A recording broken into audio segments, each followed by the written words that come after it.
오늘은 시편 58편의 말씀을 통해서 함께 은혜를 나누고자 합니다.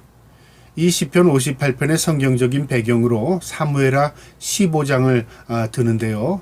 그 15장에는 어떤 내용이 기록되어 있냐면 다윗의 셋째 아들이었던 압살롬이 아버지의 왕위를 탐하고 반역을 일으킵니다. 그런데 이 반역을 일으키기 전에 전조 증세가 있었다는 거죠. 어떤 징조냐면 백성들의 마음을 빼앗는 겁니다.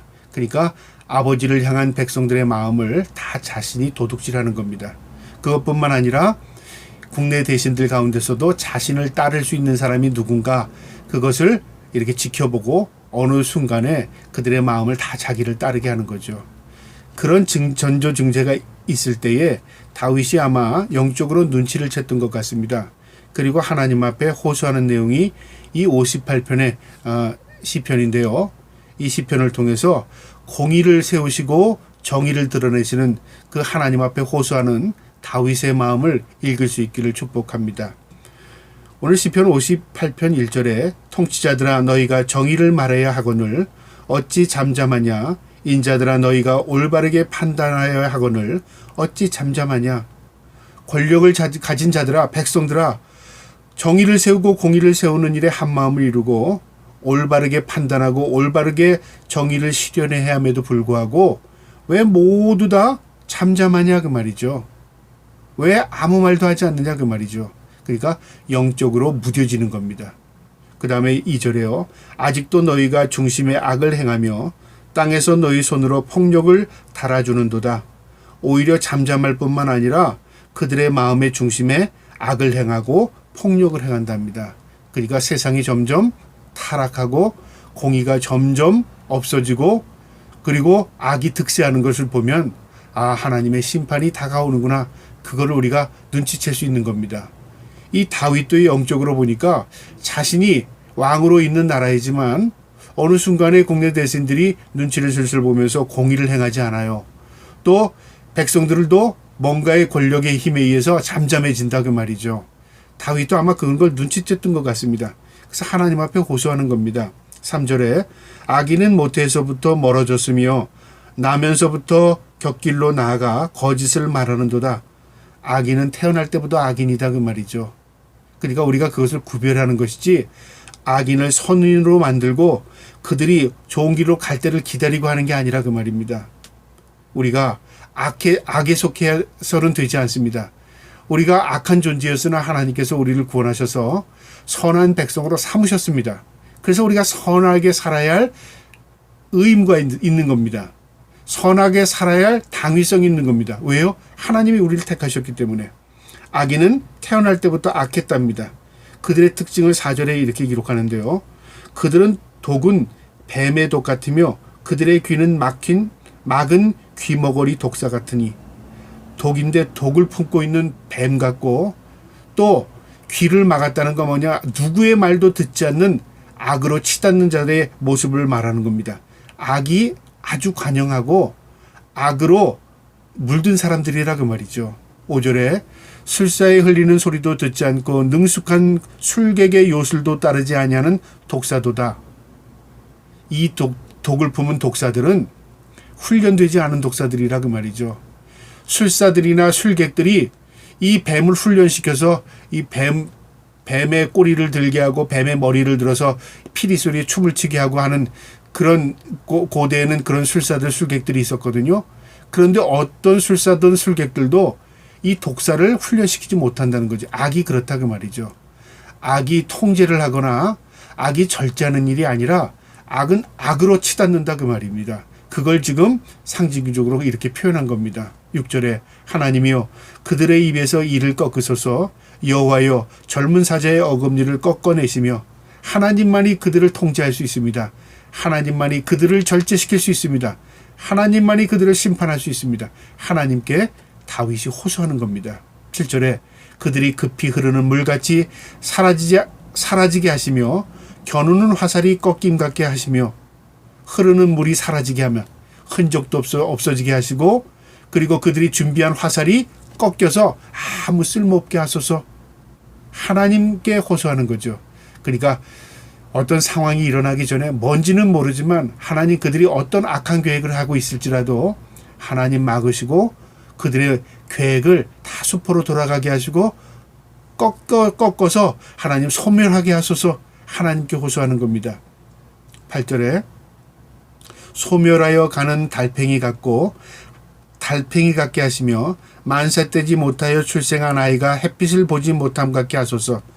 무슨 말이냐면 달팽이 같게 해달라는 것은요, 달팽이가 물에 있을 때는 그 안에서 달팽이 옷 안에서 그가 달팽이가 나와서요 걸어 다니고 또 이동을 합니다. 그런데 이것이 무트로 나와서 햇볕을 쬐게 되면요 조금 있다가 말라서 다 죽어버립니다. 무엇을 의미하냐면 달팽이 갖는다는 것은 지금은 살아있으나 순간적으로 소멸되는 것 같이 하나님께서 그들을 없애주세요 그 말입니다. 그 다음에 만삭되지 못하여 출생한 아이가 햇빛을 보지 못하는 것 같다. 엄마 뱃속에서 사생아가 되는 거죠. 사상된 겁니다. 이런 아이는 태어나서 죽은 상태로 태어나는 거죠. 그러니까 그들이 생명이 있을지라도 하나님 그들의 생명을 소멸시켜 주세요 그 말입니다.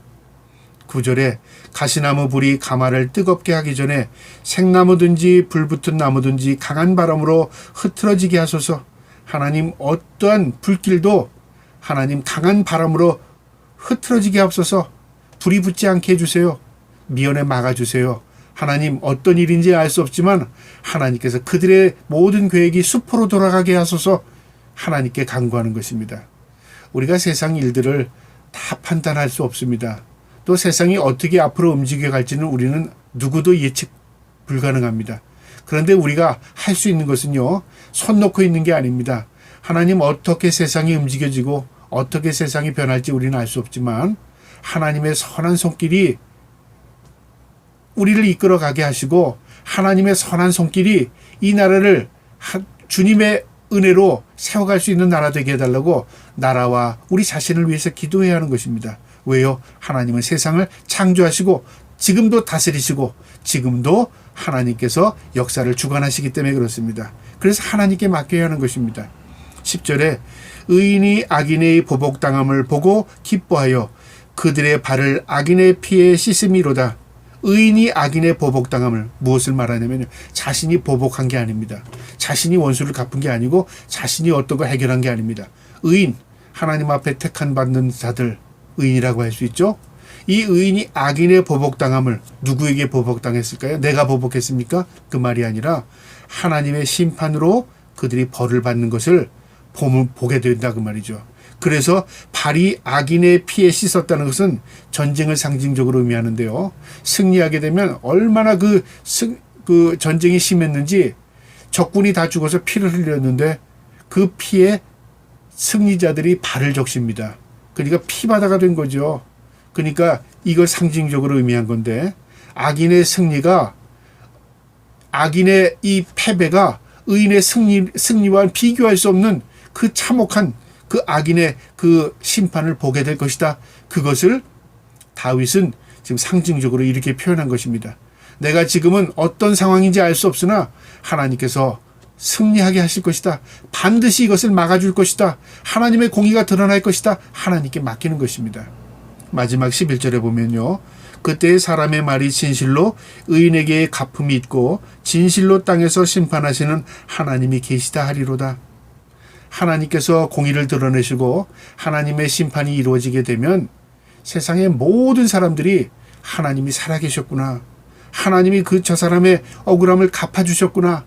하나님께서 공의를 드러내시고 악인을 심판하셨구나. 반드시 그 일이 있다 그 말입니다. 세상에서 그 일이 있고요.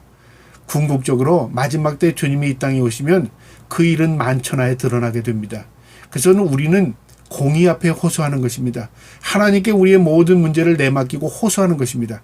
하나님이 살아계시니 하나님께서 하나님의 방법대로 역사하여 주시옵소서. 이것이 우리의 기도가 되어야 합니다. 우리가 이 땅을 살아나갈 때 억울한 일도 많이 당하게 되고요. 또 때로는 우리의 힘이 연약함으로 우리가 할 수 있는 것보다 할 수 없는 것이 세상에 더 많습니다. 그때 어떻게 해야 될까요? 손 놓고 그냥 바라보고만 있으라? 그게 아닙니다. 이 다윗처럼 하나님 앞에 호소하는 것입니다. 하나님께서 공의를 드러내시고 하나님께서 악인을 심판하셔서 의인의 승리를 보게 하여 주시옵소서. 반드시 하나님은 심판의 하나님이심을 만천의 나라에 드러내 주시옵소서 하는 공의에 대한 호소입니다. 이 호소가 하나님 앞에 상달될 때에 하나님께서 공의로 세상을 다스리시고 하나님께서 공의로 세상을 이끌어 가시는 것을 보게 될 것입니다. 그 공의 앞에 우리도 두렵고 떨림으로 주님 앞에 설 수 있는 저와 여러분 되기를 주님의 이름으로 축복합니다. 아멘.